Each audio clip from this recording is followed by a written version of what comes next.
Hello, and welcome back to the channel. This is Horde Hunters, and just as I mentioned in my previous video,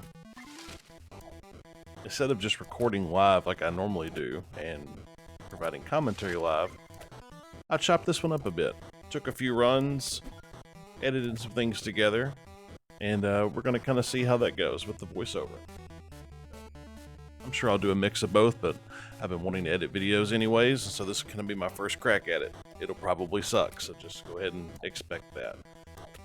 But yeah, this is Horde Hunters. Game came out today. It's a survival roguelite, which is probably what I'm going to start calling these from now on, instead of my little hodgepodge of terms, because they're known by a million different things, but I like the sound of survival roguelite. I played a bit of the demo during the Next Fest, and had a good time with it. Definitely enjoyed enough to put it on my wish list, and you know, I think it was under $4. I think it was $3 and change. Definitely worth that price already. I'm sure at a glance this looks like another Vampire Survivors clone, but after playing for about an hour tonight, I think it's way more than that. You're gonna find all the expected stuff like multiple characters, persistent level upgrades, unlockables, but there are several features I haven't personally run into yet, at least not this many in one game. The first thing I really noticed was, and eventually I'll pull up the map, you'll be able to see it, but most of the map is obscured when you start the level, and it's going to unlock as you go throughout it. There's going to be several points of interest. I'm sure you can see these there: the blacksmith, the apple trees. The blacksmith you can buy things from. The apple trees will give you apples which restore health, and they'll replenish after a period of time. There's going to be a church that can heal you for a price. And then there's the winery, which you can buy wine from. I'm not really sure what the wine does yet. And then there's a barracks as well, where you can either buy a companion or a dog companion, a human companion or a dog companion. And yeah, that's right, I said companions. That's one of the coolest things about this game, is you can buy them obviously, but as you play, random events are going to start happening, and it's either going to be a building's on fire, or you have to defend a place, or you just have to rescue someone. Yeah, you can see the map there. That's obscured. I'm going down to a rescue mission now. Basically stand in this circle for... There's some that's a time limit, and there's some where you have to kill so many enemies while being in the circle. And once you complete that, you have a companion. And they have their own attacks, their own weapons, and whenever you get an upgrade, or if you go to the blacksmith, you can upgrade their stuff as well. I think that's pretty neat. I think at the most I had 4 or 5 companions. I had a dog. I had like 3 humans running around. It's pretty neat. And so instead of having to run through... I mean, don't get me wrong, co-op would be great, but it's nice to kind of have an alternative to run around by yourself in all these games. Like, having a companion is pretty cool. There's also going to be random areas that are going to give you gold. Like, you have to break down the gold, and it'll reward you with that. Some like training dummies you can break down that'll give you XP. There's a healing pond that'll full heal you every, I want to say 90 seconds, maybe 90 seconds or 120 seconds. Yeah, so there's one of the XP things there.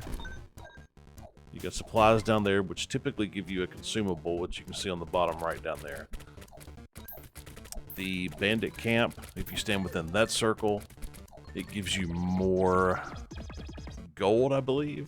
And I believe the library gives you more XP if you stand within the circle. So, I mean, there's stuff everywhere. There's all kinds of stuff in the game, so I'm about to try and get the dog here. But, I don't know. It's a lot of neat things that I haven't really run into that I think are really cool.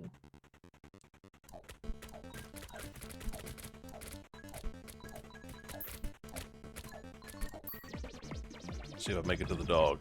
This first run here, I did not win. Actually, I didn't win either one of them that I uploaded, but I got pretty dang close on the second one. Kind of wanted to show off some of the characters. This is the second of 2 characters you get from the start, And then I unlocked another character, which is probably my favorite so far. It's a wizard. Really good stuff. Nice area of effect. I really like the weapons on that one. And there's a ton of stuff I haven't even gotten close to. I've run into a few extra weapons. As you can see, the multi-projectiles on this bow and arrow is just fantastic. I really like that. I think at one point I got a throwing dagger, a throwing spear, a mace that kind of spins around you, and then brass knuckles, which was kind of like the garlic of this game. But here's a few of my deaths.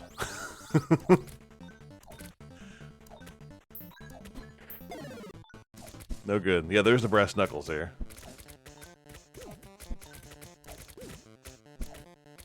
Yeah, it's no good.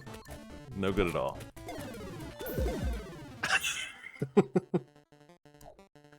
Yeah, here's the decent run. But I actually last almost to the end on this one. I don't know, I think the game's a lot of fun. You know, and it's, don't get me wrong, you know, you're only spending a few dollars on these games, but that doesn't mean that they're all great. You know, I've run into several. There's several I haven't even uploaded videos of yet because they're just not even that they're bad, they're just not there yet. You know, a lot of these, you know, this got a ton of updates before it even released. You know, the demo got a bunch of updates, now it's in early access, and it seems like it's going to be getting a lot more updates. The developer is very active. The Discord seems to be pretty active. I haven't joined that yet. They were talking about it a lot in the Steam discussions. That's what I like.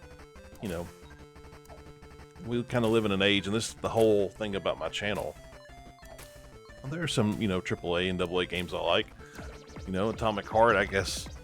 Is Atomic Heart technically a AAA game, I guess? I don't even know what you call that. That's kind of like a hard AA, I guess. But, you know, Dead Space remake, Callisto Protocol, Call of Duty. You know, you pay a lot of money for these games, and you either have to wait on features, wait on updates, and then you have these little sub $10 games that get updates all the time. Like Nordic Ashes, I uploaded that video the other day, and it had just gotten updated, and it's been updated again since then. That's what I like.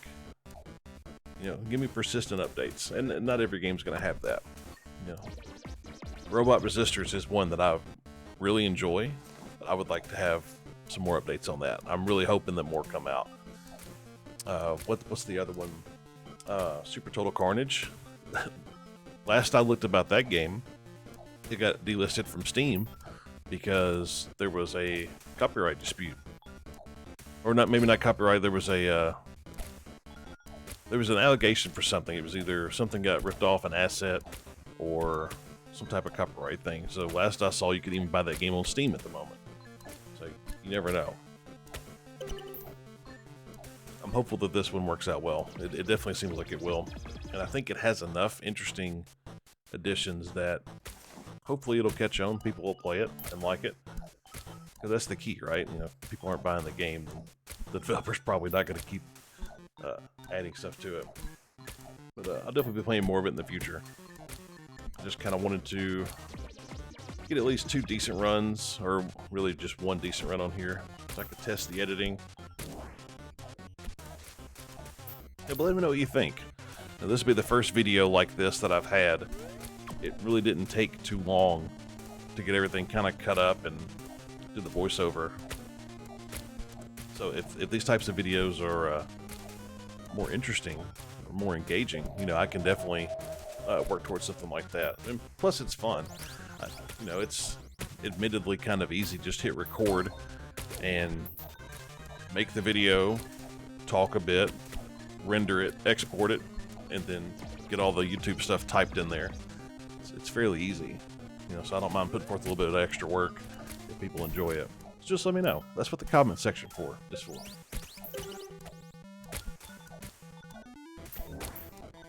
I'll quit yammering on.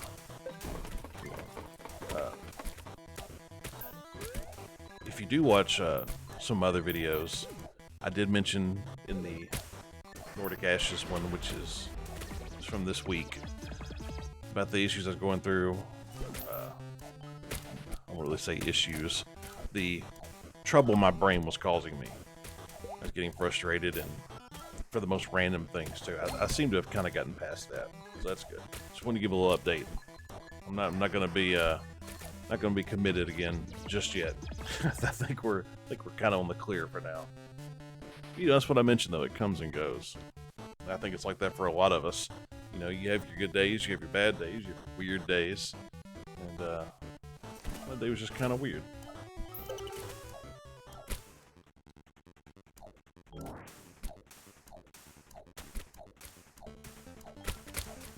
See, look at that area of effect. I love it.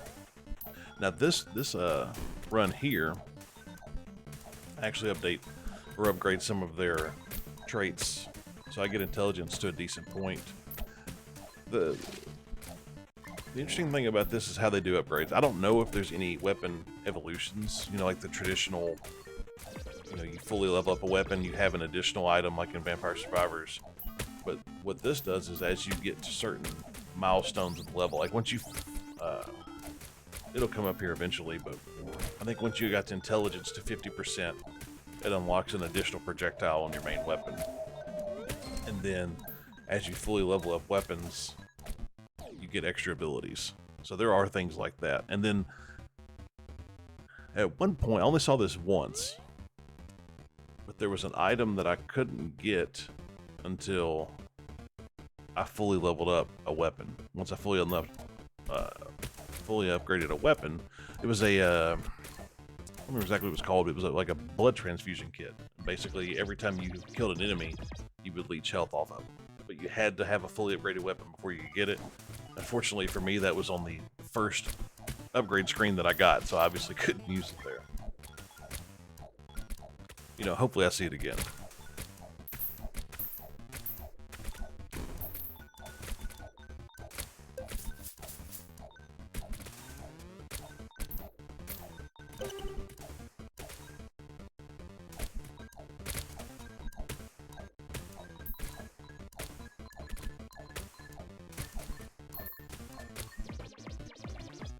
And I actually didn't realize that I had run into a magnet. There's an item there. That's something I still kind of got to flesh out, because you can pause the game. This default controls on controller.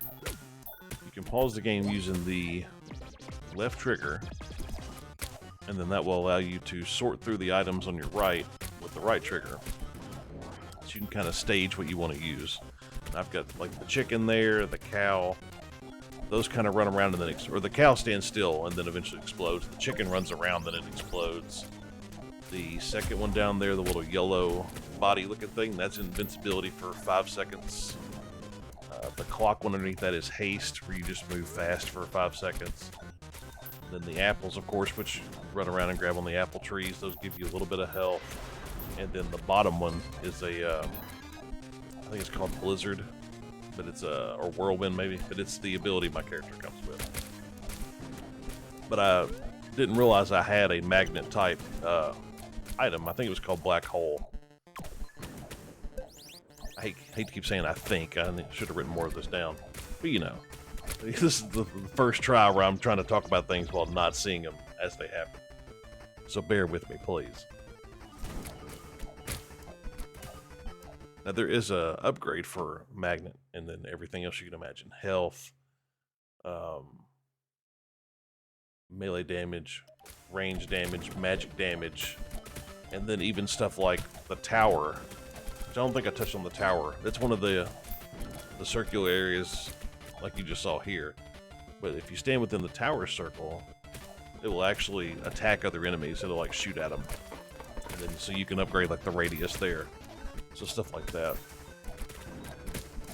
Tons of stuff to upgrade.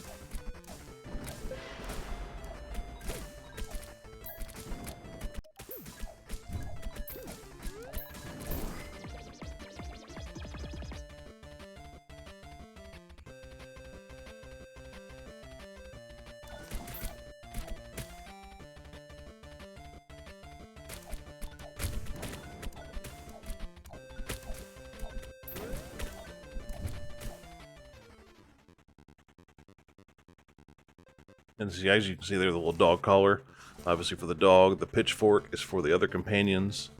Now, one thing I'm not sure about is because at this point I have multiple companions. Now, I'm assuming based on how this looks, if I upgrade their damage, for example, the pitchfork's damage, it'll upgrade it for all of them. Like, that's what it looks like it does, but I'm not sure if that's how it works. So I haven't run into a limit. I can just keep grabbing them. And see, this one you have to kill 120 enemies while in the circle, and then you get another companion.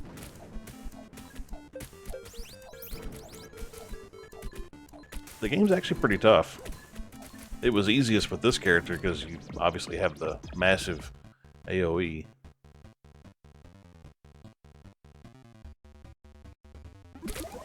Yeah, see, there you go. Once you get 50% plus 1 projectile to first magic weapon, that's pretty neat. It kind of gives you an incentive to work on certain things.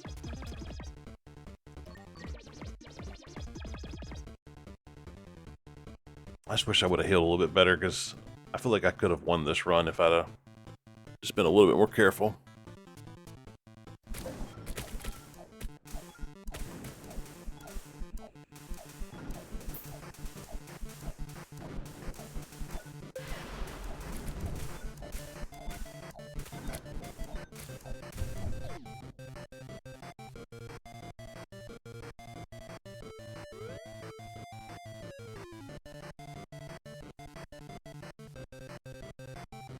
See, I like how you can pause and sort through your stuff.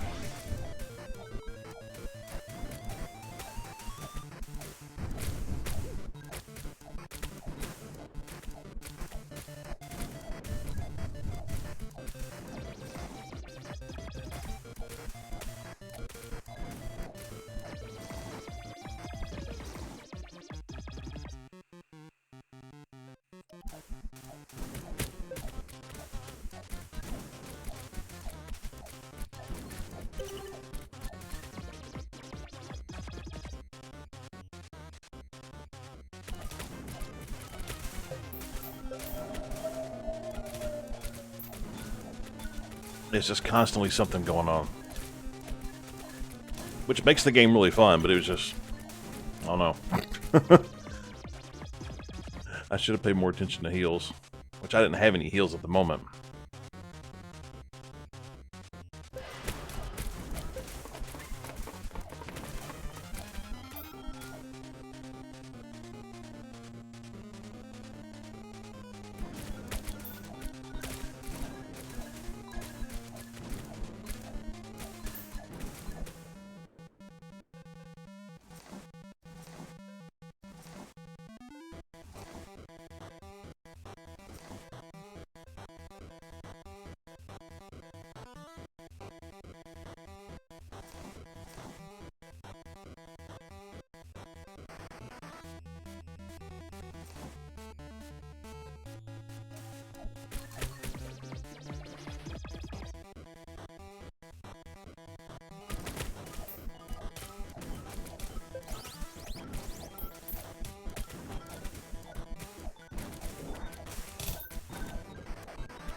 It's that major arrow alert, that definitely would have killed me if I had not have used my ability.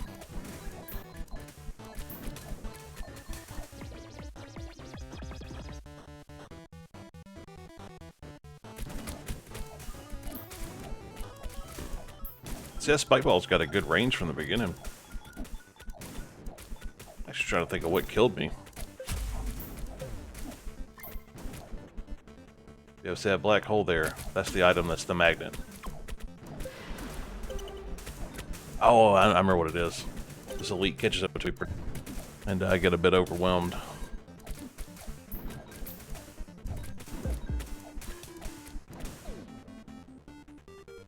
But oh well, it happens. That just kind of winds up. You're about to see me die, unfortunately. Hope you enjoyed the video. You know, nice little change. First edited video. I hope it's fun. But yeah, we'll see if we do more of these in the future. And until then, you take care of yourself and have a good night.